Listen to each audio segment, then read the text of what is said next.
80% de la population camerounaise a recours à la médecine traditionnelle pour recouvrer la santé. Une donnée qui met en évidence l'apport qualitatif de cette médecine sur la santé humaine.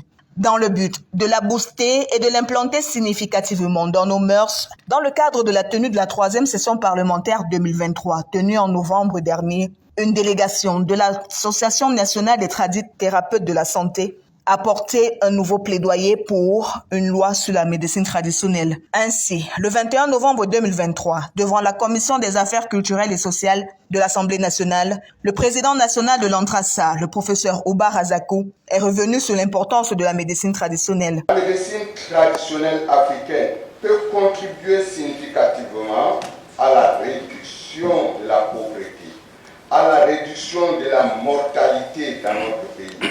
Car nous savions que 80% de la population rurale et urbaine font recours à cette noble médecine traditionnelle que nous avions héritée de nos ancêtres. Elle peut générer et le rôle qu'elle peut jouer dans le rapprochement des peuples et la mise en place d'une politique, n'est-ce pas, de santé publique sur la décentralisation. Mesdames et messieurs, mais que faut-il réellement faire? Très cher honorable, ce que nous demandons pour que notre médecine soit décollée et son envol pour que nous ayons la compétition comme avec la médecine chinoise, la médecine indienne, qui utilisent leurs vertus. Pendant 2 heures d'horloge, des exposés qui s'en sont suivis ont servi d'eau au vaste moulin qu'est le message d'intégration de cette médecine dans la législation nationale. L'urgence de légiférer est devenue un impératif. Cet échange de travail nous a permis de comprendre l'apport que la médecine traditionnelle a dans le secteur de la santé. Et nous pensons que c'est très urgent et vraiment urgent qu'une loi soit adoptée en ce qui concerne la médecine traditionnelle pour que ce secteur soit réglementé et que nous puissions avoir tous les bénéfices que font la médecine traditionnelle. C'est une commission des affaires culturelles et sociales constituée de membres attentifs et intéressés aux thématiques abordées que l'association avait en face d'elle. Après les différentes présentations édifiantes, des questions ont permis aux parlementaires de mieux cerner les enjeux. Le but, c'est de pouvoir intégrer la médecine traditionnelle dans le système de santé au Cameroun.